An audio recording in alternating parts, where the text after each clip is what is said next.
धन्यवाद पिता परमेश्वर, इस सुंदर समय के लिए, आपके वचन के लिए। Your word is life father, your word is spirit, your word is life of father, and where the word is of father there is liberty father. जहाँ पर आपका वचन है वहाँ पर आज़ादी है पिता परमेश्वर। सोच की आज़ादी, रूह की आज़ादी, आत्मा की आज़ादी पिता परमेश्वर। शरीर के सारे जो बीमारी है उससे आज़ादी। जहाँ पर आपका वचन है वहाँ पर जीवन है पिता। होने दो कि आज आपके लोग वो जीवन महसूस करें, अनुभव करें आपको और आपसे प्यार करें। Holy Spirit, the great Rabbi, we welcome you. We thank you for teaching us your word. In Jesus' name we decree and declare. Amen. आज का जो मुद्दा है वो बहुत अहम मुद्दा है। उसको कहते हैं हम प्रभु भोज, मतलब होली कम्युनियन। वो पार्ट जो हम इस प्याले से पीते हैं और इस रोटी से खाते हैं। क्यों खाते, क्यों पीते, ये जानना बहुत ज़रूरी है। अगर आप जानते नहीं हो अभी तक या आज तक, तो आपका ज़िंदगी शायद से अंधकार में है, या आप पूरी तरीके से मसीह के उन आशीषों का अनुभव नहीं कर रहे। ठीक है। पुराने नियम में होता क्या था कि एक मंदिर बना था जिसे कहते हैं सोलोमन का मंदिर या सोलोमन्स टेम्पल। एक मंदिर बना था जिसमें स्तुति, आराधना सब होता था। हो गया था ये कि दुश्मन आए, आक्रमण किए और ये पूरे देश के लोगों को बंदवा बना के या बंदवाई बना के उनको लेकर गए। तो जब वो लोग देश से लेकर गए, उन्होंने पूरे मंदिर को ख़त्म कर दिया, पूरे मंदिर को तोड़ दिया। अभी ये लोग हमेशा, क्योंकि नियम में लिखा है, बाइबल में लिखा है, इनको अर्पण करना पड़ता था, इनको भेंट चढ़ाना पड़ता था परमेश्वर को। अभी मंदिर नहीं रहा तो ये लोग बाबिलोन में चले गए, मतलब एक दूसरे देश में चले गए। वो देश से परमेश्वर ने अलौकिक रीति से उनको वापस से अपने देश में लाए। जब वो लोग अपने देश में लाए उनको, तो उन लोगों ने देखा कि यहाँ पर तो सब तितर बितर है, हमको अपना घर फिर से बनाना पड़ेगा, हमको सबसे पहले मंदिर फिर से बनाना पड़ेगा। तो वो लोग मंदिर बनाना शुरू किए, पर इसमें एक समस्या था, उनके पास पैसे नहीं था, इसलिए वो वैसे वैभवशाली मंदिर नहीं बना सके जैसे पहले था। और पुराने लोग जो थे, बुजुर्ग लोग जो थे, वो लोग यही कहते थे, अरे हमारा मंदिर क्या हुआ करता था, ये तो कुछ भी नहीं है।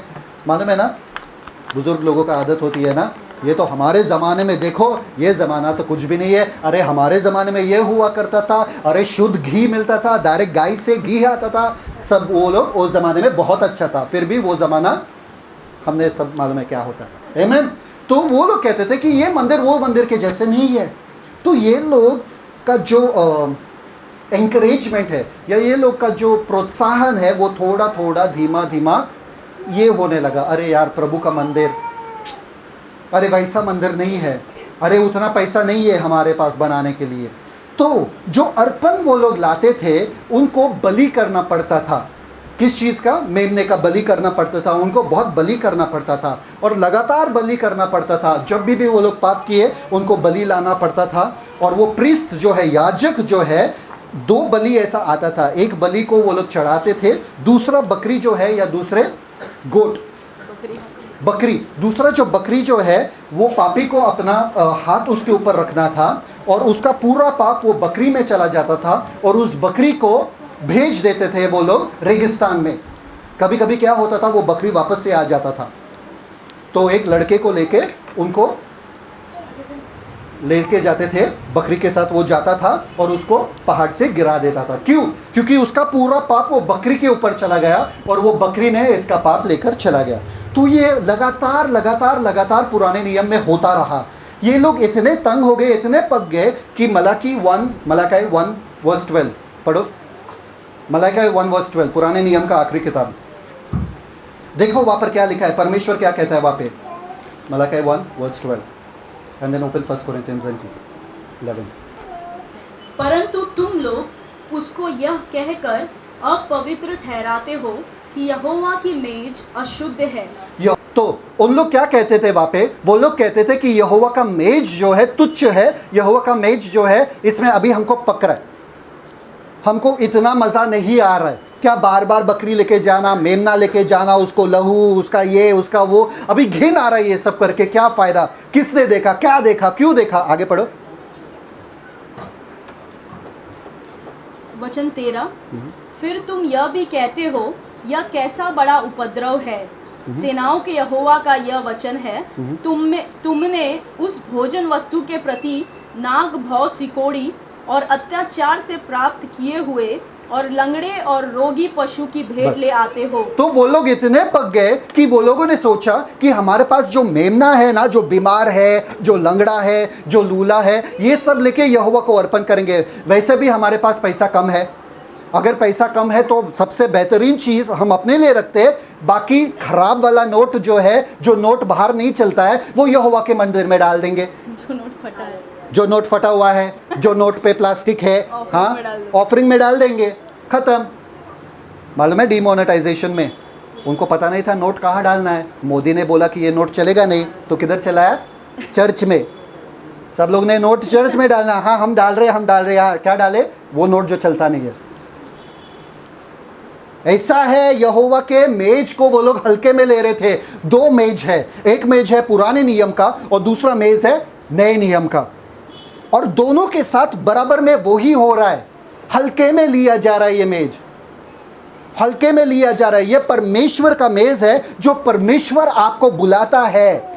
उस जमाने में जब वो लोग मेज से भाग लेते थे, मतलब आज से तुम्हारे और मेरे बीच में शांति है, तुम मेरे परिवार के हो, तुम मेरे साथ खाओगे। अगर तुमने मेरे नमक खाया तो तुम मुझसे वफादार रहोगे, मेरे साथ एक कवेनेंट में हो, मेरे साथ एक वाचा, एक रिश्ता है हमारा। दुश्मन के साथ खाना नहीं खाते थे वो लोग। क्यों? वरना कहते थे क्या? मेरा नमक खाया और मुझसे गद्दारी किया।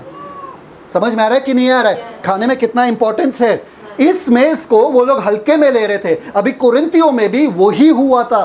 कोरिन्थियन के चर्च में जब यीशु मसीह ने ये पूरा मेज, ये पूरा होली कम्युनियन का दर्शन पौलुस को दिया, तभी भी वो लोग हल्के में ले रहे थे। अरे ये क्या है, इससे क्या होता है? ये क्या पीने से, जूस पीने से और ये रोटी खाने से कुछ भला होता है क्या? आप हल्के में लोगे, पर ये हल्के में कभी मत लेना। मैं आज आपको बताऊंगा इसका अहमियत क्या है। Start reading 1 कोरिन्थियंस 11:23। ये ध्यान से देखना, ये पैसेज अपने बाइबल में अंडरलाइन करना। 1 कोरिन्थियंस 11:23, पहला कोरिन्थियों 11 उसका 23 अध्याय से लेके 30। पहला कुरिन्थियों उसका 11वां अध्याय उसका 23 वचन से 30 तक। ध्यान से सुनो क्या लिखा है, ओके? पहला कुरिन्थियों 11 का 23। क्योंकि यह बात मुझे प्रभु से पहुंची और मैंने तुम्हें भी पहुंचा दी कि प्रभु यीशु ने जिस रात वह पकड़वाया गया रोटी ली और धन्यवाद करके उसे तोड़ी और कहा, यह मेरी देह है जो तुम्हारे लिए है, मेरे स्मरण के लिए यही किया करो। इसी रीति से उसने बियारी के पीछे कटोरा भी लिया और कहा, यह कटोरा मेरे लहू में नई वाचा है, जब कभी पियो तो मेरे स्मरण के लिए यही किया करो। क्योंकि जब कभी तुम यह रोटी खाते और इस रोटी में से, इस कटोरे में से पीते हो, तो प्रभु की मृत्यु को जब तक वह न आए प्रचार करते रहो। इसलिए जो कोई अनुचित रीति से प्रभु की रोटी खाए या उसके कटोरे में से पिए, वह प्रभु की देह और लहू का अपराधी ठहरेगा। इसलिए मनुष्य अपने आप को जांच ले और इस रीति से इस रोटी में से खाए और इस कटोरे में से पिए। क्योंकि जो खाते पीते समय प्रभु की देह को न पहचाने, वह इस खाने और पीने से अपने ऊपर दंड लाता है। इसी कारण तुम में से बहुत से निर्बल और रोगी और बहुत से सो भी गए। कितने जनों ने सुना परमेश्वर का वचन? हालेलुया। ये प्रभु भोज के बारे में कह रहा है कि जिस रात यीशु मसीह को पकड़वाया गया, उसने रोटी लिया, तोड़ा और कहा, ये मेरा बदन है, ये तुम्हारे लिए तोड़ा गया है। ओके? और लहू, जो प्याले से उसने पिया, बोला ये मेरा लहू है, ये नए करार का लहू है, जो तुम्हारे नए वाचा का लहू है, जो तुम्हारे पापों की क्षमा के लिए बहाया गया। सिंपल। अभी सबसे पहला सवाल ये आता है कि खाने से एक इवेंट को कैसे याद करते हैं, एक घटना को कैसे याद करते हैं? क्योंकि हम जब ये लेते हैं, हम प्रभु के मरण को स्मरण करते हैं। किस चीज़ को? मरण को स्मरण करते हैं। सब लोग बोलो मरण को स्मरण, मृत्यु को स्मरण करते हैं। जब ये इससे लेते हैं तो खाने से हम किसी इवेंट को कैसे, घटना को कैसे याद करते हैं? किसी को पता है खाने से घटना का क्या लेना देना है? जब आप बर्थडे सेलिब्रेट करते हो बर्थडे अधूरा रहता है बिना केक के। तो केक से आप क्या याद करते हो? आपके जन्मदिन हुआ था मेरा। तो घटने को याद करते हो ना खाने से। समझ में आ रहा है कि नहीं आ रहा है? Yes. तो खाने से आप घटने का वो एक सिंबल है, वो एक चिन्ह है कि मेरा जन्म हुआ था। वैसे ही ये एक चिन्ह है कि यीशु मसीह मेरे लिए मरा। मेरे लिए मरे। हालेलुया। समझ में आया कि मेरे जगह पे जब मुझे मरना था यीशु मसीह ने मेरा जगह लिया, उसको मैं याद करता हूँ, इसलिए मैं ये लेता हूँ। समझ में आ रहा है कि नहीं आ रहा है? अगर वो पुराने बर्थडे को हम याद कर सकते हैं जो हमारा शारीरिक रीति से हम लोग पैदा हुए, वो आत्मिक रीति से जब हम पैदा हुए उसको क्यों नहीं याद करते? समझ में आ रहा है कि नहीं आ रहा है? उसको हमें याद करना है। ये कब शुरू हुआ? ये पूरा पुराने नियम में शुरू हुआ। पुराने नियम में क्या हुआ था? इज़राइल के लोग बंदवाई में थे। जब वो लोग बंदवाई में थे, ये परमेश्वर ने बोला मैं 10 विपत्तियों से इजिप्ट मिस्र देश के लोगों को मैं ताड़ना दूंगा, 10 विपत्तियों से, और फिर वो लोग तुम्हें जाने देंगे। तो इज़राइल के लोग जो बंदवाई में थे उनको बोला था कि ये जो 14 तारीख है वो आखिरी रात है तुम्हारा। 10वें तारीख को तुमको एक मेमने को लाना है, अपने घर में रखना है। 14 तारीख जो है तुम्हारा आखिरी रात है इस घर में। आपको खड़े खड़े वो मेमना वो काटना है, वो मेमना, उसका लहू आपको दरवाजे पे लगाना है। ओके, दरवाजे पे 3 तरफ लगाना है। ओके, वो भी झाड़ से। कौन से झाड़ से? क्या बोलते हैं उसको? हिस्सों, चूफा, ठीक है। एक झाड़ से उसको लगाना है 3 तरफ से। ओके, आपके दरवाजे के बाहर। ओके, और खड़े खड़े वो मेमने को काटना है और मेमने को पका के वो खाना है वहाँ पे। और खड़े खड़े अपना बैग वैग बिस्तर विस्तर सब लेके तैयार रहना है, क्योंकि रातों रात तुमको मिस्र देश छोड़ के निकलना है जब 12 बजेगा रात के। तो सब लोग तैयारी किए। 10 तारीख को उन्होंने मेमना लाया। 14 तारीख वो लोग तैयार हो गए, मेमने को काट दिए, मेमने का लहू लिए और वो पूरे दरवाजे पे लगा दिए। ओके उनको नहीं पता था क्यों, उनको सिर्फ पता था कि ये करना है। पर मूसा ने कहा, क्योंकि मूसा उनका अगुवा था, उन्होंने कहा परमेश्वर के तरफ से एक आएगा एंजल, एक स्वर्गदूत आएगा, जो से हम कहते हैं मृत्यु का स्वर्गदूत। किसका? वो बंदा जो है वो हर घर में जाएगा, जिस घर में लहू नहीं है उस घर के पहलौटे को खत्म कर देगा, उस घर के पहलौटे बच्चे को खत्म करेगा। कितने पहलौटे हैं यहाँ पे? पहला वाला बच्चा कितने है? 1, कितने? 2, 3, 4। Esther, you are the first born और the third born? First born ना। ओके, पहलौटे बच्चे के, हाँ एक और है। मतलब तुम्हारा जान, आपका भी है, मतलब तुम्हारा जान दावे पे था। ठीक है, मतलब तुम्हारा जान दावे पे था। तो इसलिए अगर तुम्हारे दरवाजे पे लहू नहीं लगाया था तो तुम्हारे घर का पहलौटा मर जाता था उसी रात। तो परमेश्वर ने बोला आखिरी वाला जो न्याय मैं करने वाला हूँ वो बहुत भारी वाला न्याय है। हर पहलौटे को मैं मार दूंगा, पर अगर लहू है दरवाजे के ऊपर तो मैं उस घर में उन लोगों को नहीं मारूंगा। समझ में आ रहा है कि नहीं आ रहा है? सिर्फ इज़राइल के लोगों को पता था कि हमको लहू लगाना है, मिस्र देश के लोगों को पता नहीं था, दुश्मन के लोगों को पता नहीं था, इसलिए उन्होंने नहीं लगाया। रात 12 बजे हर घर से, जो पहला बच्चा था, हर घर से गूंज उठा सबका रोना, क्योंकि हमारा बच्चा मर गया। पर उन घरों में जिनमें वो मेमने का लहू लगा हुआ था, उनके घर में रोना नहीं आया। हालेलुया। क्यों? उनका पहलौटा बच गया। किस चीज के वजह से? वो मृत्यु के स्वर्गदूत ने वो मेमने के लहू को देखा और बोला नहीं, ये मेरे परमेश्वर वाला घर है, इसमें तो नहीं जा सकता हूं, अगले घर में, अगले घर में, अगले घर में। जिस घर में लहू था वो घर बच गया। समझ में आ रहा है कि नहीं आ रहा है? वो घर बच गया।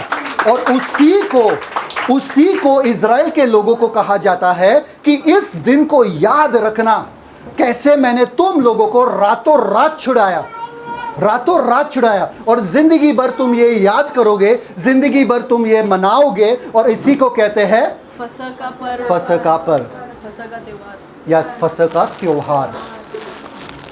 समझ में आया कि नहीं आया? रातों रात 12 बजे जब हर घर में गूंज उठा कि मेरा बच्चा मर गया, मेरा बच्चा मर गया, मेरा बच्चा मर गया, मिस्री देश के लोगों के, तो राजा आया और राजा का भी पहलौठा बच्चा मर गया। राजा ने बोला मूसा तू तेरे लोगों को ले और अभी के अभी निकल। तू तेरे लोगों को ले और अभी के अभी निकल। रातों रात पूरा देश, कहीं करोड़ों लोग, कहीं लाखों लोग उस देश से निकल के बाहर आए। सारे इजरायली लोग थे और परमेश्वर ने उनको बंदवाई से छुड़ाया। हालेलुया। समझ में आ रहा है? इस दिन को वो लोग याद रखते, इस दिन को सेलिब्रेट करते। परमेश्वर कहता है तू याद रख कैसे मैंने मिस्र देश से तुमको बाहर निकाला। अगर मैं इतना बड़ा अद्भुत कार्य कर सकता हूं तुम्हारे लिए, तो ये छोटे छोटे चीज क्या है? क्योंकि उस समय में मिस्र देश पूरे दुनिया का सुपर पावर था।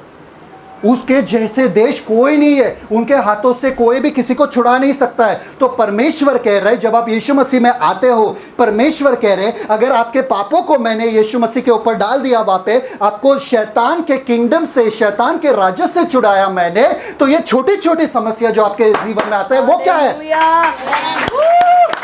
इससे क्या डरना? तू याद तो कर, जब तू पाप में था, जब तू मरा था, तब भी तुझे बचाया, तो इससे मैं तुझे नहीं बचा सकता हूं क्या? समझ में आ रहा है कि नहीं आ रहा है? इसलिए परमेश्वर ने उनको बार बार याद दिलाया कि जब भी तुमने पुराना नियम पढ़ते हो, वो कहता है तू याद रख, जब भी तू समस्या में, याद रख मिस्र से मैंने तुझे कैसे छुड़ाया। याद रख सोने और चांदी से उनको लदाया था। वो लोग बंधुआई थे, वो लोग नौकर थे, गुलाम थे, और रातों रात सारे मिस्र देश के लोगों ने उनको भर भर के अपना सोना चांदी दिया, भर भर के। जब परमेश्वर आपको छुड़ाते हैं ना, आपको भर भर के ही छुड़ाते हैं। समझ में आया कि नहीं आया? आपको गुलामी से गुलाम बनाने के लिए नहीं लिए, आपको गुलामी से बनाया एक राजा का बेटा। आप एक राजकुमार हो, आप एक राजा का बेटा हो, आप गुलाम नहीं रहे। अब पाप के दासत्व में मत रहो। वो मिस्र देश में आपका दिल नहीं लगना चाहिए। बार बार आप वो मिस्र देश के पास मत जाना। बार बार जब वो लोग निकले थे, वो लोग बोल रहे अरे काश हम लोग मिस्र देश में वापस जाते थे। क्यों? उधर हमको घर तो था, हमको ये तो था, हमको, पर परमेश्वर उनको एक नए देश में लेके जा रहे थे। बार बार आप दुनियादारी की तरफ मत जाना। दुनिया के पास आपके लिए कुछ है ही नहीं देने के लिए। समझ में आया कि नहीं आया? एक बार आप मसीह के पास आए, पीछे मुड़ना नहीं, पीछे देखना नहीं। ओके, तो आप सोचो, तो परमेश्वर कह रहे इतना बड़ा चीज मैंने किया, बाकी छोटे छोटे चीज क्या है? मतलब आप एक चीज सोचो, कभी आपको माँ के प्यार पे शक होता है क्या? नहीं। क्यों? बाप के प्यार पे नहीं, कोई नहीं है बोल रहा। माँ के प्यार पे शक क्यों नहीं हो रहा है? माँ के प्यार पे शक होता है क्या किसी को? नहीं। इतने अच्छे से आप नहीं बोल रहे, क्यों?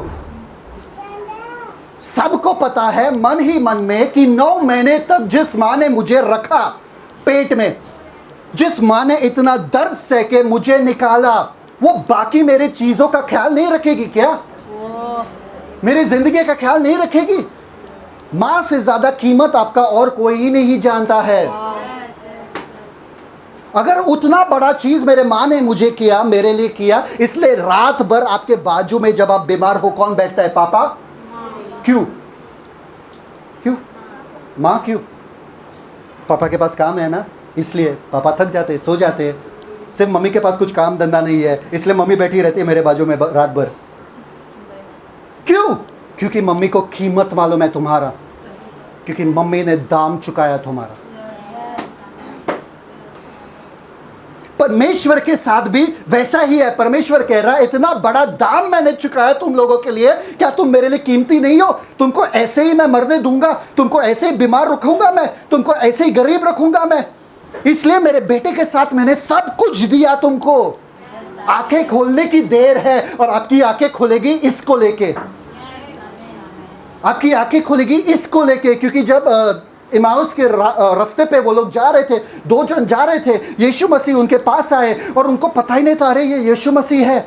यीशु मसीह उनके साथ बातें कर रहे थे, पर उनको पता ही नहीं था कि ये यीशु मसीह है। जब वो लोग बैठे, प्रभु बोझ लिए, तभी उनके आंखें खुल गई और उनको पता चला कि यीशु मसीह हमारे साथ है। ये आपके आंखें खोलने वाली चीज है। इससे आपकी आंखें खुलती है और इससे आपको पता चलता है कि यीशु मसीह असली में क्या है, कौन है, और आपको वचन समझ में आता है। ये बहुत अहम मुद्दा है, बहुत ध्यान से इसे लेना पड़ता है। आमीन। Thank you father. किसी को समझ में आ रहा है कि नहीं आ रहा है? Okay, 1 Corinthians 11:26, read that. Thank you father. पहला कुरिन्थियों उसका 11वां अध्याय उसका 26 वचन, क्योंकि जब कभी तुम यह रोटी खाते और इस कटोरे में से पीते हो तो प्रभु की मृत्यु को जब तक वह न आए प्रचार करते रहो।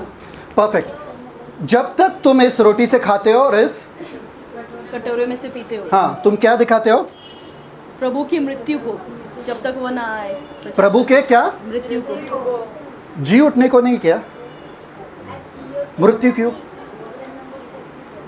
26 वचन 26, ध्यान सुनो, यहाँ पे सुनो, बाद में वचन लिखना।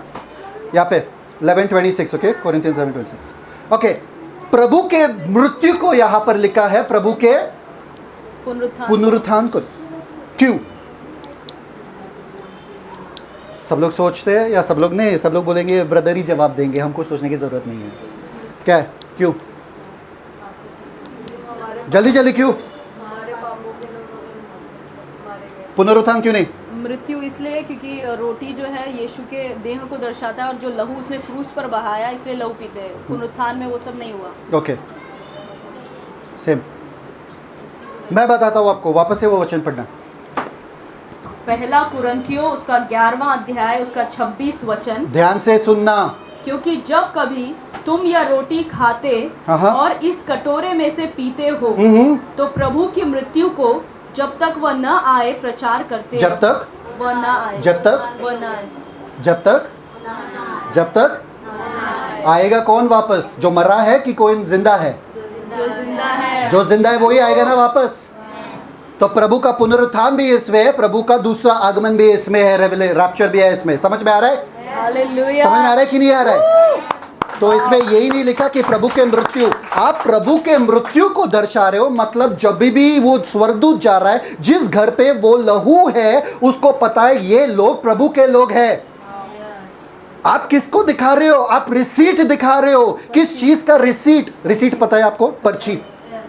जब आप कपड़े लाने के लिए जाते हो तो आपको एक पर्ची मिलता है। पर्ची के बिना आप रिटर्न, आप कपड़े के बिना जाओगे वो दुकान से, पर पर्ची के बिना तो निकलोगे नहीं। कौन है यहाँ पे बिना पर्ची का निकलता है? भाई पर्ची दो, क्योंकि रिटर्न करना है अगर नहीं अच्छा लगा तो। आमेन। तो आप क्या दिखा रहे हो? किसको दिखा रहे हो? प्रभु के मृत्यु किसको दिखा रहा है? हर बीमारी को जो आपके सामने आता है आप वो पर्ची दिखाते हो। हे बीमारी सुन, प्रभु ने मेरा दाम भर दिया है। हे गरीबी सुन, प्रभु ने मेरा दाम भर दिया है। ये रिसीट देखो, रिसीट।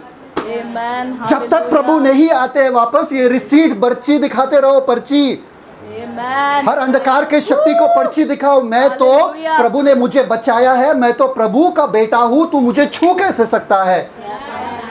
तू मुझे हरा कैसे सकता है? मैं प्रभु का, वो पर्ची आपको दिखाना है। वो पर्ची आपका विश्वास है कि आप इससे लेते हो। समझ में आ रहा है कि नहीं आ रहा है? जब भी आप इसको लेते हो वो पर्ची आप दिखा रहे हो। मैं इसको ले रहा हूं, क्यों? क्योंकि मेरा जीवन अब प्रभु का हो चुका है, प्रभु का जीवन मेरा है। अब मुझ में बीमारी नहीं रह सकता है, मुझ में गरीबी नहीं रह सकता है, मुझ में कोई कमजोरी नहीं रह सकता है। जो आप सहोगे वो आप सहते रहोगे, वो आप होता रहेगा आपके साथ। सर दर्द चलता है, नाक का बहना चलता है, बारिश में भीगना और बीमार होना चलता है। जब तक आप चला रहे हो वो चलेगा। जब आप बोलोगे बस अभी ये देखो पर्ची है, वो रुक जाएगा।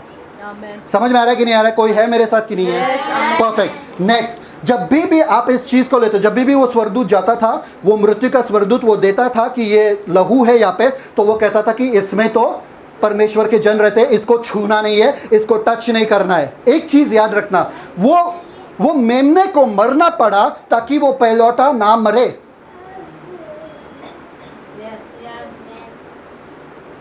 मृत्यु तो हर घर में हुई थी, कुछ घर में मेमने का, कुछ घर में पहलौठे का। समझ में आ रहा है? मृत्यु को हर चीज, हर जन ये दुनिया में मृत्यु से जाना ही पड़ेगा, मृत्यु को अनुभव करना ही पड़ेगा। वो अनंत काल का मृत्यु, उनको अनुभव करना ही पड़ेगा। वो नरक का मृत्यु उनको अनुभव करना ही पड़ेगा। कुछ लोगों के लिए उनको खुद जाना पड़ेगा, कुछ लोगों के लिए यीशु गए। हालेलुया, आमेन, हालेलुया। आपको तो खुश होना चाहिए कि यीशु मेरे लिए गए तो मुझे नहीं मरना पड़ा। जब भी वो लोग मेमना काट रहे थे, उनको याद था, अरे मेरे पेलोटे का जिंदगी इस मेमने में है, इस मेमने को मैंने काटा मतलब मेरा पेलोटा बच गया। अरे यीशु मसीह क्रूस पे मरे मतलब मैं बच गया, मैं बच गया। वो पेलोटे के दिमाग में क्या चलता रहता? अगर आप पेलोटे थे, उस टाइम खड़े थे और आपको पता था कि आप मरने वाले थे, तो आपके दिमाग में क्या चलता था? पेलोटा मत बोलो, पहला बच्चा। पहला बच्चा, पेलोटा मतलब पहला बच्चा, पहला बच्चा। अगर आप वहाँ पर खड़े थे और आपको मालूम है 12 बजे या तो आपका मृत्यु होगा या तो मेमने का मृत्यु होगा, और मेमने का मृत्यु हो रहा है और आपको पता चला बाजू वाले का बेटा मर गया, आपको कैसा लगेगा? अरे मैं बाल बच गई यार, लगेगा कि नहीं लगेगा? मैं बाल बच गई, थैंक गॉड ये मेमने के लिए, थैंक गॉड पापा आप ये मेमने लाए, थैंक गॉड आपने काटा ये मेमने को, क्योंकि इसकी वजह से मेरा जिंदगी बच गया। समझ में आ रहा है कि नहीं आ रहा है? इसको देखते हमको पता होना चाहिए कि किसी ने अपना जान दिया ताकि हम बच जाए। हालेलुया।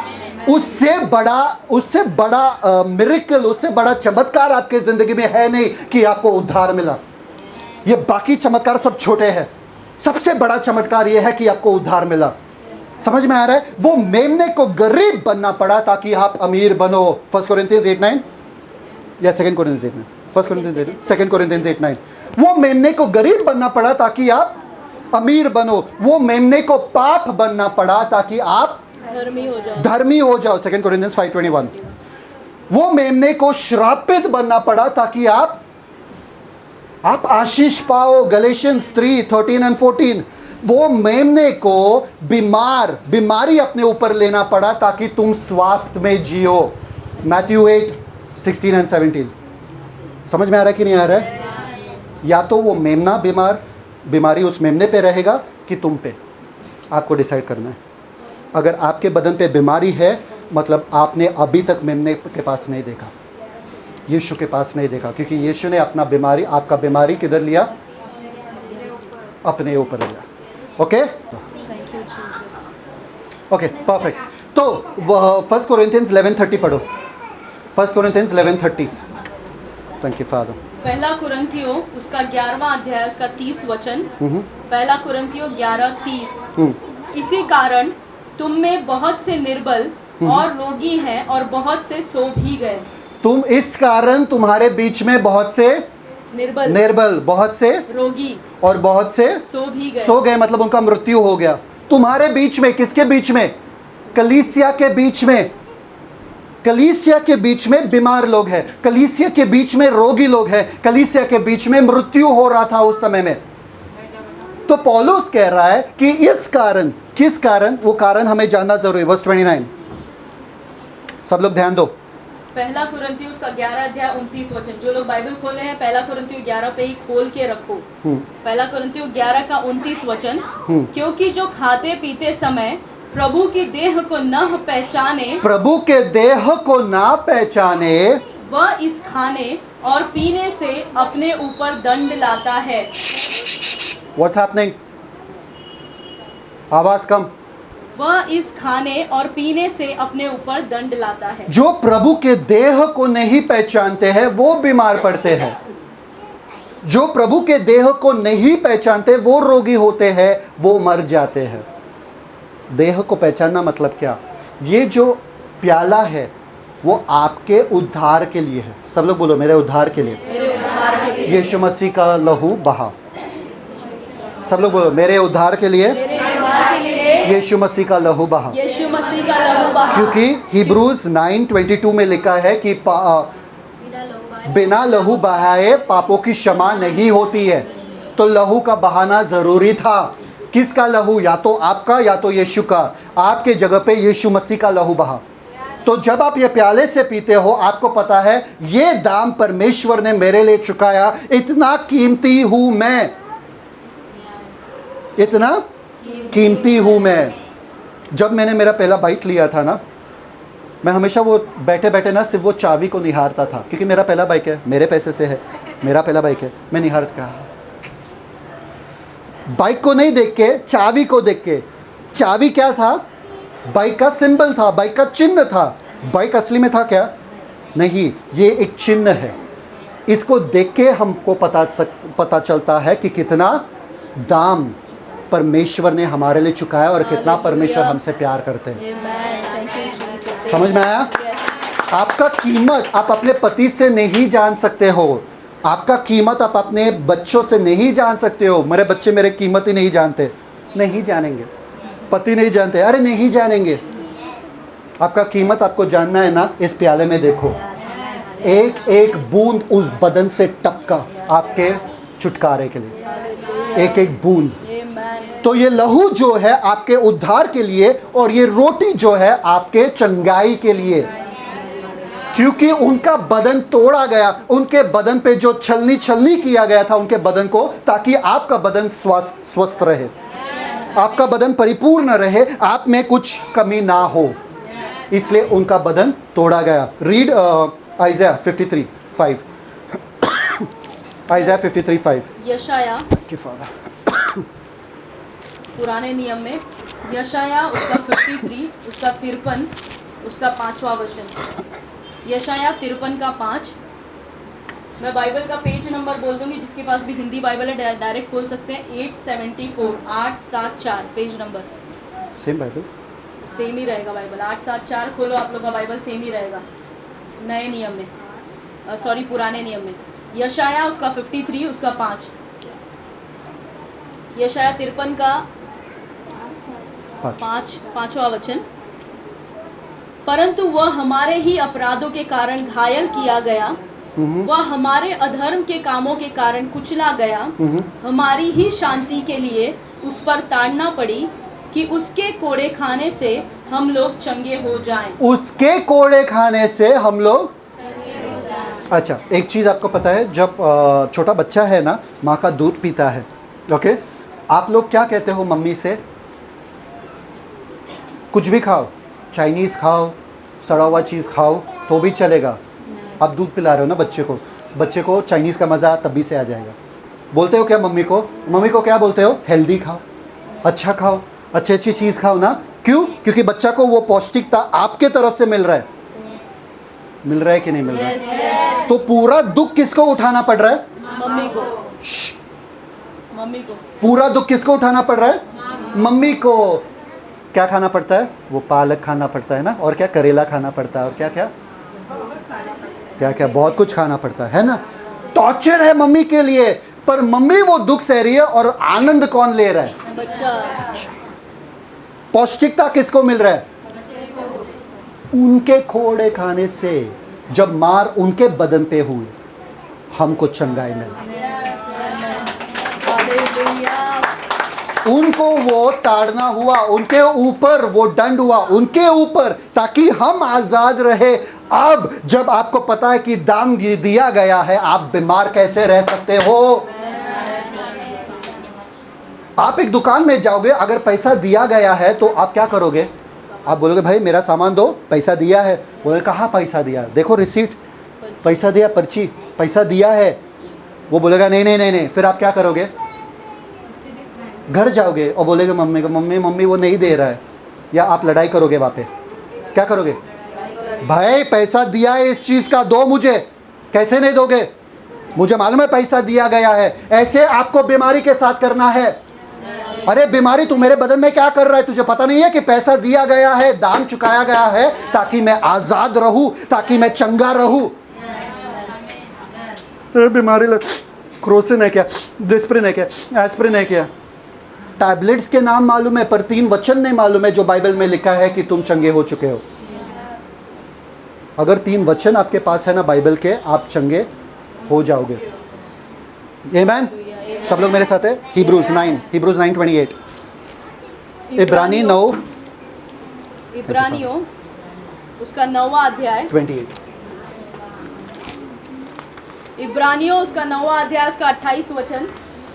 इब्रानियों 9 का 28। नए नियम में पेज नंबर 218। नए नियम में पेज नंबर 218। क्योंकि प्रभु अपना वचन 9:28 में, क्योंकि प्रभु अपना वचन पृथ्वी पर पूरा करके धार्मिकता से शीघ्र उसे सिद्ध करेगा। Hebrews 9:28. Hebrews 9:28। अच्छा, I'm reading wrongly। नहीं, गलत पेज नंबर बोला। वेट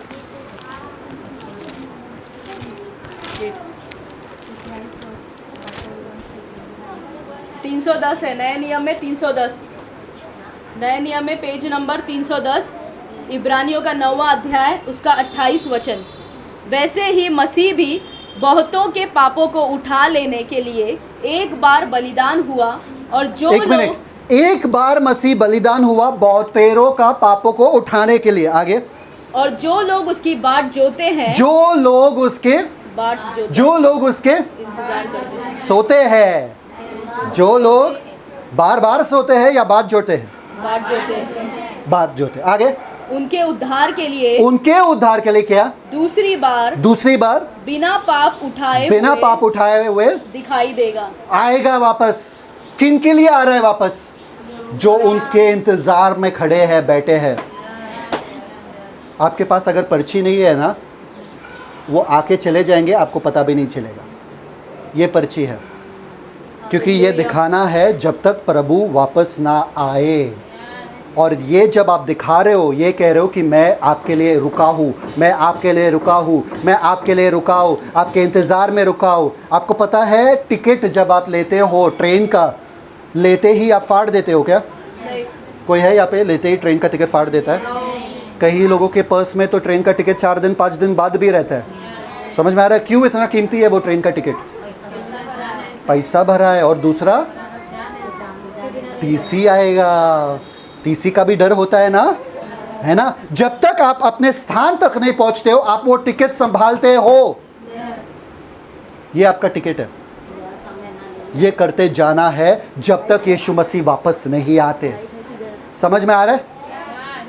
समझ में आ रहा है? जब तक यीशु मसीह वापस नहीं आते, आपको ये करते जाना है, क्योंकि ये आपका पर्ची है, ये आपका टिकट है। Okay, John chapter 6 verse 53 and 54 पढ़ो। नए नियम ध्यान से सुनना, मैं पूछूंगा।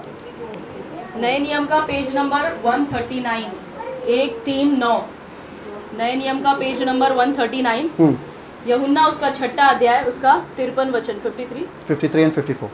यूहन्ना उसका 6ठा अध्याय, उसका 53 और 54 वचन। यीशु ने उनसे कहा, मैं तुमसे सच सच कहता हूँ कि जब तक तुम मनुष्य के पुत्र का मांस न खाओ और उसका लहू न पियो, तुम में जीवन नहीं। जो मेरा मांस खाता और मेरा लहू पीता है, अनंत जीवन उसी का है, और मैं उसे अंतिम दिन फिर जिला उठाऊंगा। मैं जब आऊंगा अंतिम दिन पे उसे फिर जिला उठाऊंगा। जो मेरा लहू पीता है और मेरा मांस खाता है, मतलब जो ये प्रभु बोझ से भाग लेता है। अब आपको समझ में आ रहा है बपतिस्मा की जरूरत क्यों है? क्योंकि बपतिस्मा के बिना आप प्रभु बोझ नहीं ले सकते हो। अगर प्रभु बोझ नहीं ले रहे हो तो परमेश्वर क्या कर सकते हैं आपके जीवन में? आपको अनुभव करना है परमेश्वर को पूरी रीति से, तो आप सब चाहोगे ना जो परमेश्वर ने आपके लिए रखा है। ओके, तो यीशु मसीह यहाँ पर कह रहा है तुम में जीवन नहीं जब तक तुम इससे भाग नहीं लेते हो। जो इससे भाग लेता है उसमें अनंत जीवन होता है। अनंत जीवन क्या है मालूम है? अनंत जीवन वो जीवन है जिस जीवन से परमेश्वर खुद जिंदा है। मतलब परमेश्वर के जिंदगी के भागीदार हो रहे जब हम इससे प्याला से पीते हैं और इस रोटी को खाते हैं। हालेलुया। इसलिए ये शरीर मुरझा नहीं सकता है, इसलिए इसमें बीमारी आ नहीं सकता है। क्यों? ये सब मैजिकल नहीं है, जादू नहीं है, ये सब जादू नहीं है, ये सब विश्वास है। जब आप उस जिंदगी में थे, आप अंधविश्वास में चलते थे, आपने बहुत कुछ किया ना जिसमें कुछ फायदा ही नहीं था, कुछ भी लाभ नहीं था, फिर भी आपने किया सोच के हाँ मेरा पति का जीवन बच जाएगा अगर मैंने मंगलसूत्र डाला तो। मेरा मंगलसूत्र टूट गया, अरे मेरा पति का है, पति का है, अरे टूट गया। कभी भी पति सामने आया तो पति को धमकी देने का, तो चिल्ला मत आ वरना मंगलसूत्र तोड़ दूंगी, जैसे कि वो जीवन उसका सच में वो मंगलसूत्र में है। क्या दिमाग में है क्या मालूम? समझ में आ रहा है कि नहीं आ रहा है? उसमें जादू था गया? नहीं, उसमें विश्वास था, और उसको कहते हैं अंधविश्वास। इसमें जादू नहीं है, इसमें विश्वास है। विश्वास से करोगे आपका जीवन आशीषित होगा, विश्वास से नहीं करोगे आपको लगेगा सिर्फ ये पीने के लिए, हाँ टेस्टी, हाँ, और ये खाने के लिए बस। समझ में आ रहा है कि नहीं आ रहा है? ठीक है, आगे देखते हैं। ये जो है, अगर डॉक्टर आपको दवाई देते हैं, सिर्फ दो तरीके के दवाई देता है, एक खाने का, एक पीने का। ये दवाई लो ना, ये खाने का भी है और ये पीने का भी है। समझ में आ रहा है? टॉनिक भी देता है और क्या देता है, गोली भी देता है। ये है ना आपका दवाई। आपका फिजिकल लाइफ कैसे आप सस्टेन करते हो, आपका शारीरिक जीवन आप कैसे बढ़ते हो, आपके शारीरिक जीवन में ताकत कैसे आता है, खाते हैं और पीते हैं। खाते हैं और आपके आत्मिक जीवन के लिए पानी पीते हैं और खाना खाते हैं। खाना पीना। समझ में आ रहा है कि नहीं आ रहा है? हालेलुया। दिमाग में आ रहा है कि नहीं आ रहा है कि खाना और पीना क्यों? क्योंकि आपके शारीरिक जीवन के लिए भी खाना पीना जरूरी है। तो यीशु मसीह कह रहे ये उससे बढ़कर है, उसमें कम फायदे हैं, इसमें तो जिंदगी के बाद भी फायदे हैं, जिंदगी के साथ भी, जिंदगी के बाद भी। हाँ, LIC सबको पता है। ठीक है, ओके, आगे देखते वर्स। Thank you father. कोई है मेरे साथ? Okay, now next. Yeshu Masih का लहू जो है हमारे उद्धार के लिए, यीशु मसीह का क्या बोलते हैं, बदन जो है, रोटी जो है, वो हमारे चंगाई के लिए, हमारे स्वास्थ्य के लिए। ठीक है, now I want you to read about the blood. Okay, जब वो लोग खाते थे, वो लैम्ब, वो मेमना, जब उनको काट के खाना पड़ता था, उनको साफ साफ कहा गया था, लहू को छूना मत, लहू तुम्हारे लिए नहीं है। वो खून जो है, वो मेमने का खून तुमको छूना नहीं है, तुमको सिर्फ दरवाजे पे लगाना है, वो तुम्हारे लिए नहीं है। आपको सिर्फ मेमने का गोश्त खाना है, बस, और कुछ नहीं। समझ में आ रहा है कि नहीं आ रहा है? समझ में आ रहा है कि नहीं आ रहा है? अभी लहू क्यों? Okay, let's read Exodus, no, Hebrews 9:15, इब्रानी 9 उसका 15 अध्याय। कोई और बाइबल नहीं खोलेगा? Thank you father. लिखना है जिसको लिख सकता है, इब्रानियों उसका 9 का 15, इब्रानियों 9 का 15 और पेज नंबर नए नियम में 310। लहू के बारे में अगली कुछ देखेंगे, यीशु मसीह के लहू के बारे में। ओके, झट झट देखेंगे, सब लोग ध्यान दो। नए नियम में पेज नंबर 310। चलो। 15 9 का 15। इसी कारण वह नई वाचा का मध्यस्थ है, ताकि उसकी मृत्यु के द्वारा जो पहली वाचा के समय के अपराधों से छुटकारा पाने के लिए हुई है, बुलाए हुए लोग प्रतिज्ञा के अनुसार अनंत मिरास को प्राप्त करे। मतलब क्या? मृत्यु के द्वारा अनंत मिरास को प्राप्त करे। पुराने नियम में मेमने के मृत्यु के द्वारा उनको नया जीवन मिला, वो पहले बच्चे को नया जीवन मिला, है ना? तो किसी का मरना जरूरी था। तो यहाँ पर क्या लिखा है? यहाँ पर लिखा है क्या? वापस से पढ़ना, 15। इसी कारण वह नई वाचा का मध्यस्थ है। नई वाचा का, पुराना वाचा बीत गया, नई वाचा का मध्यस्थ है। क्या आगे? ताकि उसकी मृत्यु के द्वारा, किसी को खड़ा होना है वापस, गरम पानी, गरम गरम, नहीं, हाँ, ओके। ताकि उसकी मृत्यु के द्वारा जो पहली वाचा के समय के हाँ, मृत्यु के द्वारा अपराधों से छुटकारा पाने के लिए हुई है, बुलाए हुए लोग प्रतिज्ञा के अनुसार अनंत मिरास को प्राप्त हम लोग सब बुलाए गए हुए लोग हैं। अनंत मिरास हमारा हो चुका है क्योंकि यीशु मसीह ने हमारा जगह लिया। ठीक है, अभी आगे देखो, नेक्स्ट वर्स, वचन 16। क्योंकि जहाँ वाचा बांधी गई है, वहाँ वाचा बांधने वाले की मृत्यु को समझ लेना भी अवश्य है। एक मिनट। तो जब एक वसीयतनामा बनाया जाता है, वो वसीयतनामा तब तक आपका नहीं हो सकता है जब तक वो बंदा मरता नहीं है ना? अगर किसी के नाम पे घर है और उसने कहा मेरे मरने के बाद वो घर तुम्हारा है, तो तुम क्या करोगे? तुम रुकोगे? कब ये मरेगा? आप बहुत बुजुर्ग हो चुके हो, परमेश्वर इनको लेके जाओ, ये बहुत बुजुर्ग हो चुके हैं, इनके बाद उनका घर तो मेरा ही होने वाला है। प्रार्थना, आपका जीवन बढ़ेगा, प्रार्थना जीवन बढ़ेगा। ठीक है, ओके। तो वसीयतनामा जब है, उसका मरना जरूरी है, तभी वो वसीयत के सारे फायदे आपको मिल सकती है ना? वसीयत के सारे फायदे आपको तभी मिल सकता है जब वो बंदा मर जाता है। Okay, next verse, read the next verse. वचन 17। क्योंकि ऐसी वाचा मरने पर पक्की होती है, और जब तक वाचा बांधने वाला जीवित रहता है, तब तक वाचा काम की नहीं होती। जब तक वाचा बांधने वाला जीवित है, मतलब जब तक यीशु मसीह जीवित थे, वो वाचा हमको नहीं मिल सकता था, हमको आशीष नहीं मिल सकता था। आगे, इसलिए पहली वाचा भी बिना लहू के नहीं बांधी गई। इसलिए पहली वाचा, पुराना नियम वाला वाचा भी बिना लहू का बांधा नहीं गया, क्योंकि मरना तो मेमने को था, इसलिए पुराने वाचे में भी मेमने को मरना पड़ा, नए वाचे में भी किसी को मरना पड़ेगा। आगे, वचन 19, क्योंकि जब मूसा सब लोगों को व्यवस्था की हर एक आज्ञा सुना चुका तो उसने बछड़ों और बकरों का लहू लेकर पानी और लाल ऊन और जूफा के साथ उस पुस्तक पर और सब लोगों पर छिड़क दिया। मतलब उसने कहा, जब मूसा खड़ा था वहां पे, जब उसने पूरे वादे लिखे और पढ़े और लोगों के सामने बोले ये सारा आशीष तुम्हारा हो सकता है, उनके ऊपर लहू छिड़का, उनको लहू दिखाया, बोला ये लहू जो है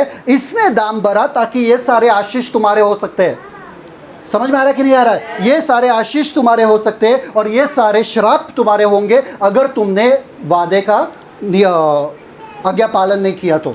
समझ में आ रहा है कि नहीं आ रहा है? तो लहू दिखाया कि किसी को दाम भरना पड़ा ताकि परमेश्वर तुम्हारे ऊपर भलाई कर सकते हैं। ओके, आगे वचन 20, और कहा यह उस वाचा का लहू है जिसकी आज्ञा परमेश्वर ने तुम्हारे लिए दी है। करेक्ट। और इसी रीति क्या कहा मूसा ने?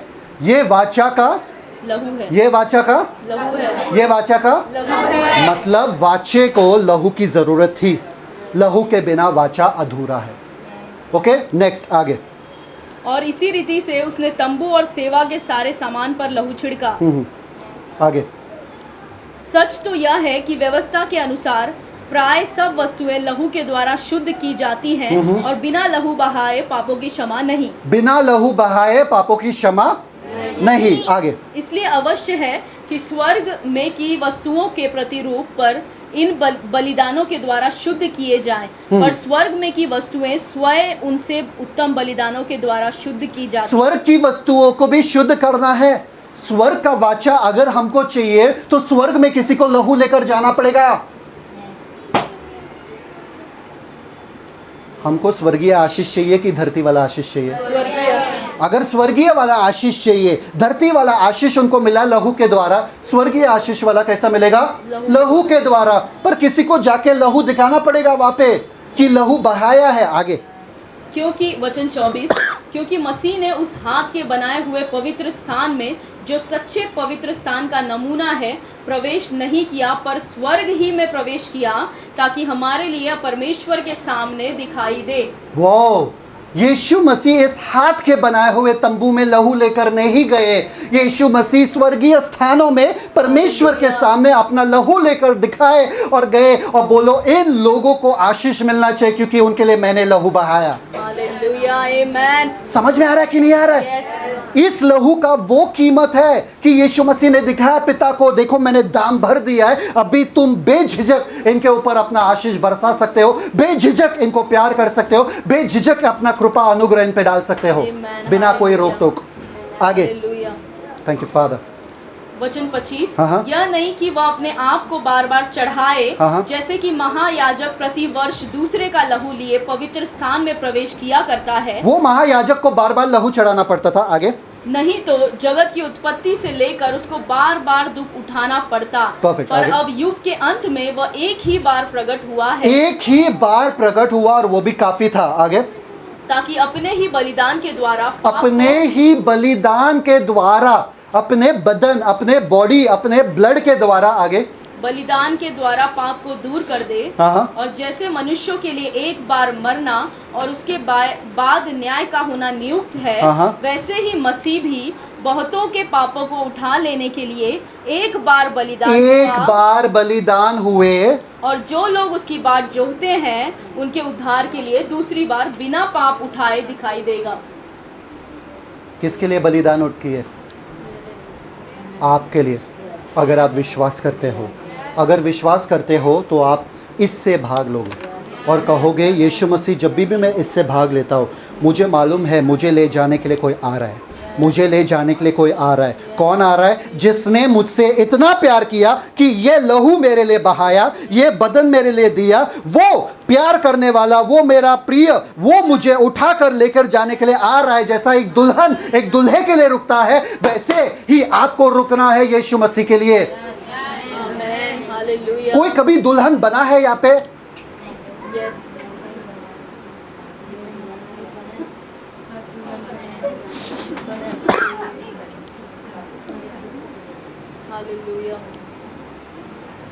एक इंतजार होता है।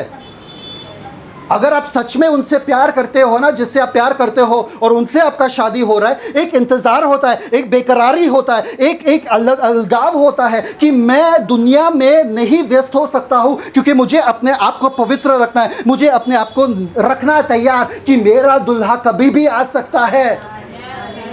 और जो उसने मुझे खत दिए उसको लेकर मैं बार बार पढ़ती रहूंगी, जो उसने मुझे तोहफे दिए उसको बार बार देख के मैं निहारती रहूंगी। क्यों? क्योंकि मुझे इतना प्यार है मेरे दुल्हे से कि मेरे इर्द गिर्द में, मेरे घर में क्या हो रहा है मुझे कुछ फर्क नहीं पड़ रहा है।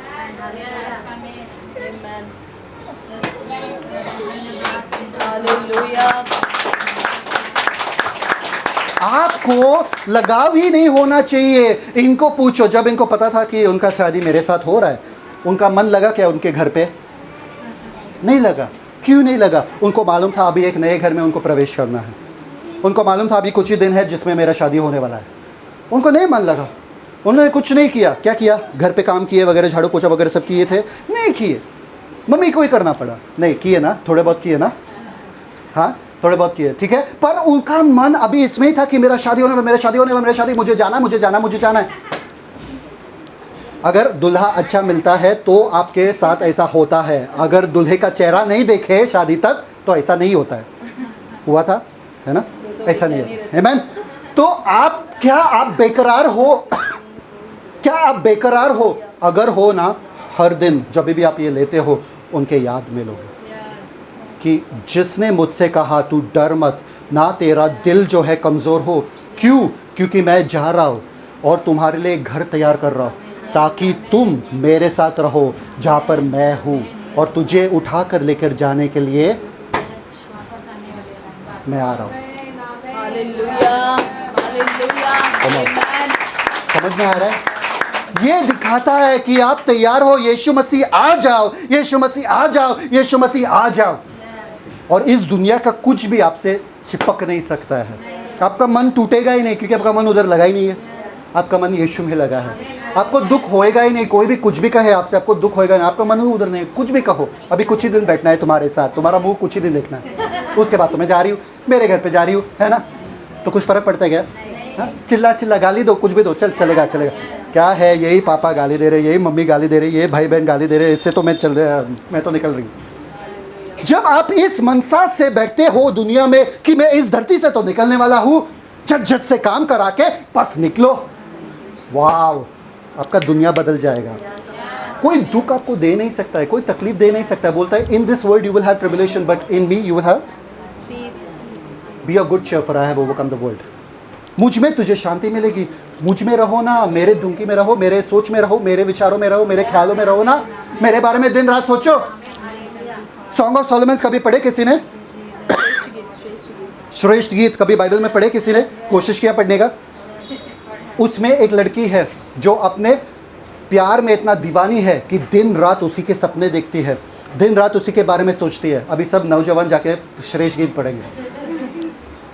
और बोलती है मुझे पता है वो आएगा। सोलोमन राजा इधर बैठ के बोल रहा है तू मुझसे प्यार करना, मैं राजा हूँ, मेरे पास धन दौलत है, मैं सब कुछ नहीं, मुझे मेरा प्रिय चाहिए, वो आएगा मुझे लेने के लिए जिससे मैंने प्यार किया। आमीन। सब लोग हैं मेरे साथ? Perfect. Okay, 1 Corinthians I want you to read 10:16। कुछ आपको अच्छा दिखाने वाला हुआ। पहला कुरिन्थियों उसका 10वां अध्याय उसका 16 वचन। पहला कुरिन्थियों 10वां अध्याय Thank you, उसका Father. 16 वचन। नए नियम का पेज नंबर 236 236 पहला कुरिन्थियों 10 का 16। परफेक्ट। ओके, सो 1 कोरिन्थियंस 10:16 पढ़ो। पहला कोरिन्थियों 10:16। पहला कुरिन्थियों उसका 10वां अध्याय 16 वचन। ध्यान से सुनना। वह धन्यवाद का कटोरा जिस पर हम धन्यवाद करते हैं, क्या मसीह के लहू की सहभागिता नहीं? वह रोटी जिसे हम तोड़ते हैं, क्या वह मसीह की देह की सहभागिता नहीं? क्या वो धन्यवाद का कटोरा जिससे हम पीते हैं, क्या वो मसीह के देह की सहभागिता नहीं? धन्यवाद का कटोरा लहू के, क्या वो मसीह के लहू की सहभागिता नहीं? सब लोग बोलो लहू की सहभागिता। लहू की सहभागिता। लहू की सहभागिता। एक बात बताओ मुझे, ओके, किसका लहू शुद्ध था? हम उसी शुद्ध लहू में सहभागी होते हैं जब हम इस लहू से पीते हैं। नेक्स्ट, वचन 17। नहीं वही वचन, प्याले से पीते हैं और कटोरा। वह धन्यवाद का कटोरा जिस पर हम धन्यवाद करते हैं, क्या मसीह के लहू की सहभागिता नहीं? next। वह रोटी जिसे हम वो तोड़ते रोटी हैं, जिसे हम तोड़ते हैं, क्या वह मसीह की देह की सहभागिता नहीं? मसीह की देह की सहभागिता मतलब क्या? मतलब अब से मेरे अंदर जो लहू दौड़ रहा है वो किसका लहू है? यीशु मसीह का। सहभागिता मतलब लहू उसका दौड़ रहा है। मेरा जो देह अब किसका है? यीशु मसीह का। यीशु का। इसके द्वारा, इसके द्वारा। इसलिए बाइबल कहता है जैसा वो है वैसे हम हैं। समझ में आ रहा है कि नहीं आ रहा है? हालेलुया। समझ में आ रहा है कि नहीं आ रहा है? सहभागिता मतलब क्या? अगर मैं अब एक बात बताओ मुझे, अगर आपको चटोरी करना है तो आप कहाँ जाते हो चटोरी करने के लिए? घर पे? नहीं, बाहर। बाहर। सब बोले बाहर, पानी पूरी है सब, है ना? बाहर जाते हो कि घर पे? बाहर। क्योंकि आपको भी मालूम है मम्मी कितना भी आपको बोले कि मैं चटोरी घर पे बनाऊंगी, वो चटोरी में मज़ा नहीं है जो चटोरी बाहर के धूल में है। धूल मिट्टी पसीना में जो चटोरी है उसमें तो अलग स्वाद है। मम्मी तो अच्छा बनाएगी ना, एकदम साफ साफ बनाएगी, तो उसमें तो मज़ा है नहीं, है ना? बाहर वाला चटोरी में मज़ा है ना? पर जब भी आपको दिन रात खाना है, आप कहाँ जाते हो? घर पे। घर पे ना। घर पे। बाहर कोई खिलाने वाला है क्या बिना पैसा का? नहीं। सिर्फ मम्मी खिलाती है ना घर पे बिना पैसे का। मांगती है क्या पैसा हर प्लेट का? इसका 80 रुपये दो, चपाती एक्स्ट्रा चाहिए तो 20 रुपया दो। अगर मम्मी ने मांग लिया तो मम्मी का बिजनेस तो शुरू हो जाएगा, अच्छा हो जाएगा। बच्चे भी कम मांगना शुरू करेंगे। आपको नहलाने का 100 रुपया, टावल पहुँचने का टावल के साथ तो 50 रुपये और एक्स्ट्रा ऐड करो। हाँ, तो अगर मम्मी पैसा मांगना शुरू की तो क्या होगा? पापा तो पूरे कंगाल हो जाएंगे, क्योंकि पापा से ही मांगेंगे ना बच्चे के पास किधर है पैसा? आमीन? समझ में आ रहा है? जब आपको भोजन करना है आप घर के बारे में ही सोचते हो, जब आपको चटोरी करना है आप बाहर के बारे में सोचते हो कि आपको कुछ अलग खाना, वही नहीं खाना जो घर पे है। देखिए यहाँ पर क्या लिखा है, एक सहभागिता होता है परिवार में। एक सहभागिता होता है परिवार में, मतलब मैं जिसके साथ खाता हूँ पीता हूँ रोज बरोज वो मेरा परिवार है, हम एक है। समझ में आ रहा है कि नहीं आ रहा है? आपको भीख मांगना पड़ता है क्या मम्मी से? खाना बनाओ मम्मी प्लीज, मुझे भूख लगी है, 3 दिन से खाना नहीं खाया। बच्चों को मांगना पड़ता है? नहीं मांगना पड़ता है। तो मतलब हम एक हो चुके हैं, हम बिंदास खाते पीते हैं, उसको बोलते हैं सहभागिता। यीशु मसीह अपने मेज में हमको बुलाते हैं और बोलता है कि तेरे दुश्मनों के सामने, मेरे दुश्मनों के सामने तू मेज, मेरे लिए मेज बिछाएगा। हालेलुया। बीमारी वहाँ पर खड़ा है, देख रहा है, अरे ये लोग अच्छे से रह रहे हैं, हाँ गरीबी वहाँ पर बैठा है, अरे हाँ सच में यार इनको ख़त्म होना चाहिए, ख़त्म करना चाहिए, इनको तबाह करना चाहिए। पर वहाँ पर तुम्हारा शेपर्ड जो है, तुम्हारा चरवाहा जो है, गोल गोल चल रहा है। एक भी भेड़िया जो है, भेड़िया बोलते हैं उसको, भेड़, वुल्फ, भेड़िया जो है, एक भी भेड़िया जो है आकर आपको छू नहीं सकता, क्योंकि आपका लाठी के साथ आपका चरवा गोल गोल घूम रहा है। और बाकी सब अच्छे से बकरी वगैरह जो भी भेड़े वगैरह जो है खा रहे, अच्छे से खा रहे घास, उनको पता ही नहीं है, उनको फ़र्क ही नहीं पड़ता है कौन मुझे देख रहा है। जब आप लोगों के पास देखते हो, जब आप समस्या के पास देखते हो, मतलब आप कह रहे हो मेरा चरवा है नहीं, मेरा चरवा मर गया।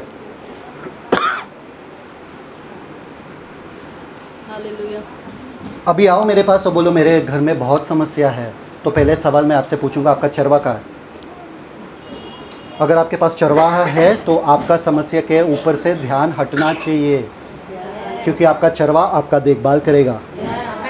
समझ में आ रहा है? भेड़ को अपने खुद का देखभाल नहीं करना पड़ता है, चरवा उसको देखता है।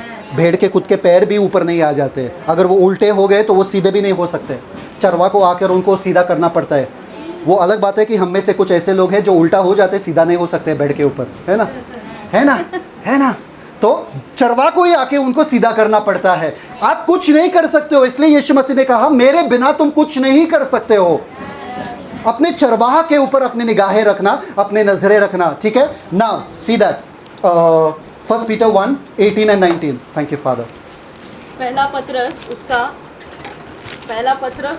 पहला अध्याय उसका 18 और 19 वचन। पहला पत्रस पहला अध्याय बाय हार्ट होना चाहिए। और 19 वचन। 324 नया नियम उसका पेज नंबर 324। क्योंकि तुम जानते हो कि तुम्हारा निकम्मा चाल चलन सब लोग बोलो निकम्मा चाल चलन। निकम्मा चाल चलन आपका चाल चलन यीशु को अपनाने के पहले कैसा था? निकम्मा निकम्मा। सब लोग बोलो निकम्मा। निकम्मा निकम्मा बोलो जोर से। निकम्मा निकम्मा बोलो जोर से। वो निकम्मे चाल चलन के पीछे आपको वापस जाना है क्या? नहीं ना? ओके ठीक है, नेक्स्ट। जो बाप दादों से चला आता है। जो किससे चला आता है? बाप दादों से। अरे मेरे बाप दादाओं ने हमको सिखाया, ये हमारा रीति रिवाज है। निकम्मा चाल चलन आपको कहाँ से मिलता है? बाप दादाओं से। सब लोग बोलो बाप दादाओं से। निकम्मा चाल चलन कहाँ से मिलता है? गुड जॉब, आगे। उससे तुम्हारा छुटकारा चांदी सोने अर्थात नाशवान वस्तुओं के द्वारा नहीं हुआ। छुटकारा हुआ तुम्हारा, पर चांदी सोने के साथ नहीं। आगे। पर निर्दोष और निष्कलंक मेमने अर्थात मसीह के बहुमूल्य लहू के द्वारा हुआ। समझ में आ रहा है आपको? हालेलुया। आपका छुटकारा निर्दोष मेमना यीशु मसीह के बहुमूल्य लहू के द्वारा हुआ है। आमीन। आप आज़ाद हो चुके हैं पूरे दिन। अभी एक बात बताओ मुझे, अगर हम आज़ाद हो चुके हैं, अगर हम यीशु मसीह ऑलरेडी हो चुके हैं, क्योंकि जब हमने यीशु मसीह को अपनाया हम यीशु के साथ एक हो चुके, तो उसके बाद इससे पार्ट लेने की ज़रूरत क्या है? इससे भाग लेने का ज़रूरत क्या है? अगर हम ऑलरेडी यीशु के साथ हो, यीशु को मालूम है ना कि हम कौन है, हम उनके हैं, तो इससे पार्ट लेने की ज़रूरत है क्या? एक बात बताओ मुझे, जब आपका शादी हुआ पूरे दुनिया के सामने लीगली आप पति पत्नी हुए। सब लोग हैं यहाँ पे? कानूनी तौर से आप पति पत्नी हो गए, है ना? पूरे दुनिया के सामने आप पति पत्नी हो गए।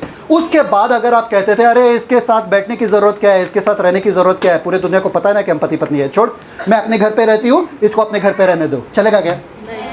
क्यों नहीं चलेगा? क्यों नहीं चलेगा? क्यों नहीं चलेगा? सबके सामने शादी कर दिया ना, अभी सब चले गए अपने घर पे, कोई देखने को है नहीं। तुम अपने घर जाओ, अपने पति को अपने घर, उससे झगड़ा भी नहीं होगा। जितना सामने हो उतना सामने झगड़ा होता है, जितना दूरी उतना प्यार बढ़ता है। शादी किया तो निभाना पड़ेगा। क्योंकि जब आप शादी करते हो आपको वो निभाना है। हर दिन उठते बैठते आपको उसी के साथ उठना बैठना है, उसी के साथ खाना करना है, उसी के साथ पीना है, उसी के साथ रहना है, उसी के साथ परिवार बनाना है। वैसे ही ये वही है, जब आप बपतिस्मा लेते हो, आप शादी कर लेते हो, उसके साथ आप नहीं भूल सकते हो यीशु मसीह को। हर दिन उसे निभाना है, वो रिश्ते को निभाना है, वो रिश्ते को याद रखना है, उसके स्मरण में कि मेरा पति आएगा, मेरा प्रिय आएगा, मेरा प्रेमी आएगा मुझे लेने के लिए, जिसने मेरे साथ इतना प्यार किया, मुझसे इतना प्यार किया। वो निभाना है आपको। समझ में आ रहा है कि नहीं आ रहा है? ये वो रिश्ता है। दो ही चीज़ यीशु मसीह ने कहा, एक तो बपतिस्मा लो और दूसरा प्रभु भोज। समझ में आ रहा है कि नहीं आ रहा है? आपको पता है ना कि परमेश्वर ने आपसे इतना प्यार किया कि उसने अपना एकलौता बेटा दिया, ताकि जो कोई उस पे विश्वास लाए वो नाश ना हो बल्कि अनंत जीवन पाए। वो अनंत जीवन का घोषणा आप इससे करते हो, वो एक होने का घोषणा आप इससे करते हो। जैसे बच्चा सबूत है कि पति और पत्नी एक हो चुके हैं, वैसा ही ये सबूत है कि आप और आपका यीशु एक हो चुके हैं। आपका लहू यीशु का लहू, आपका बदन यीशु का बदन, दोनों एक हो चुके हैं। ये सबूत है।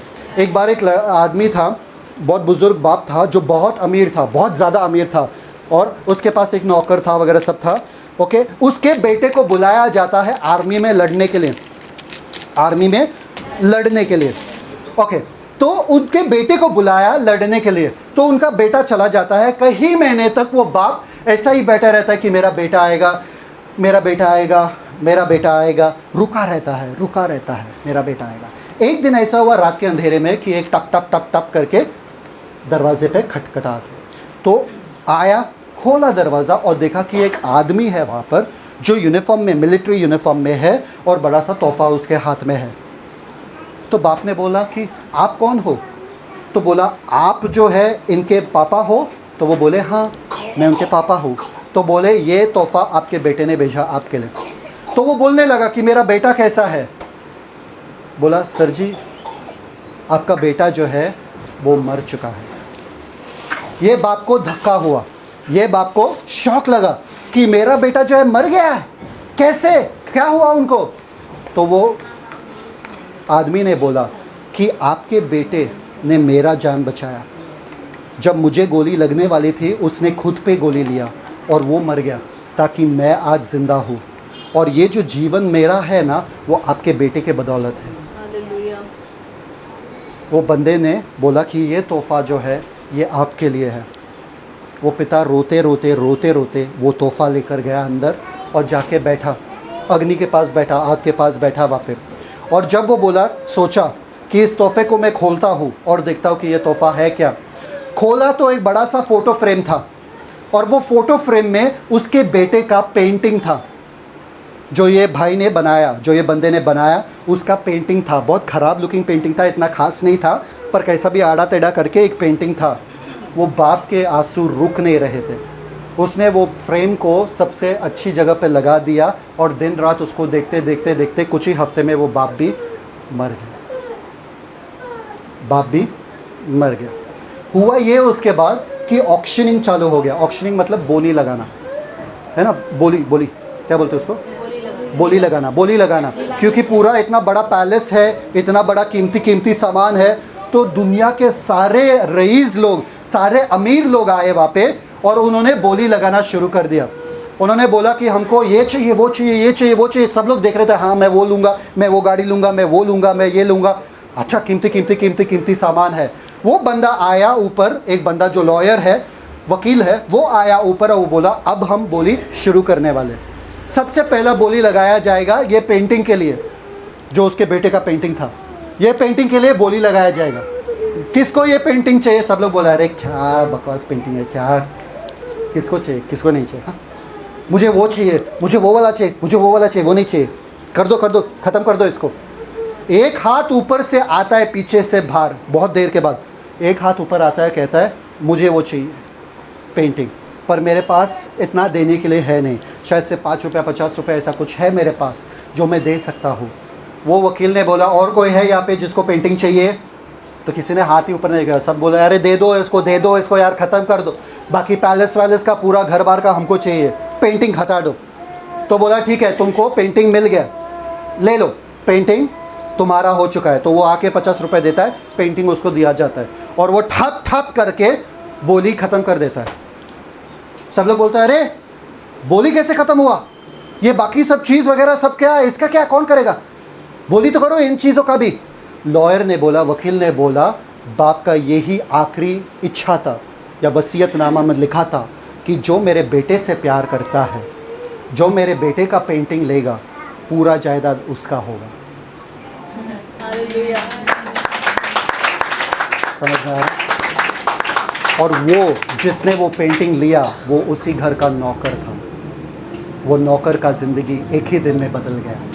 इसलिए 1 जॉन 5:12 क्या कहता है? पहला यूहन्ना 5:12 कहता है, पहला यूहन्ना उसका 5वां अध्याय 12वां वचन, नए नियम में 337 पेज नंबर, पहला यूहन्ना 5:12, जिसके पास पुत्र है उसके पास जीवन है और जिसके पास परमेश्वर का पुत्र नहीं उसके पास जीवन भी नहीं है। सिंपल। आपके पास पुत्र है तो आपके पास जीवन है, आपके पास परमेश्वर का पुत्र नहीं तो आपके पास जीवन नहीं। पेंटिंग को देख के ये मत बोलो अरे इसमें है क्या, यीशु में है क्या, हम ये भी करेंगे, वो भी करेंगे, वो भी करेंगे, यीशु भी करेंगे। नहीं, पूरा आपका जो कुछ बचा हुआ है आपको यीशु को देना पड़ेगा ताकि यीशु अपना सब कुछ आपको दे। आमीन। पिता परमेश्वर धन्यवाद देते हैं आज के समय के लिए, सुंदर वचन के लिए। पिता होने दो कि इस वचन के द्वारा हम जाने की अहमियत क्या है आपके बदन का, आपके बेटे के बदन का और आपके बेटे के लहू का, कि इस लहू के द्वारा हमको छुटकारा मिला पापों से ताकि हम पाप के दासत्व में ना रहे पिता, और हमको आज़ादी मिला उस सारे श्रापों से जो बदन के ऊपर लगा हुआ था, जो आदम के द्वारा आया पिता। हमको आज़ादी मिला कि यीशु मसीह ने वो सारा श्राप जो है मेरा क्रूस के ऊपर ले लिया, ताकि अब्राहम के आशीष मेरा हो सकता है। धन्यवाद पिता परमेश्वर, होने दो कि इस दिन के बाद जब भी हम प्रभु भोज से भाग लेते हैं पिता, होने दो कि हमारे आत्मिक आंखें खुले और हम ये ऐलान करते जाए कि यीशु आपके इंतजार में हम ये कर रहे, यीशु आपके आने के इंतजार में हम ये कर रहे, हम रुके हैं कि आप कब आओगे। हमारा मन अब दुनिया में नहीं लगता है, दुनियादारी में नहीं लगता है, हमारा मन रिश्तों में नहीं लगता है, किसी चीज़ में नहीं लगता है, सिर्फ आपके इंतजार में हर दिन बैठे हैं और आपको कार्य करते जाएंगे पिता परमेश्वर। धन्यवाद पिता परमेश्वर, क्योंकि आप आ रहे हो जल्दी उन्हीं के लिए जो आपके इंतजार में रुके हैं। धन्यवाद, यीशु मसीह के मीठे नाम में मांगते, सुन, स्वीकार, कबूल कर। Amen. Celebrate the Christ life. God bless you. शलोम।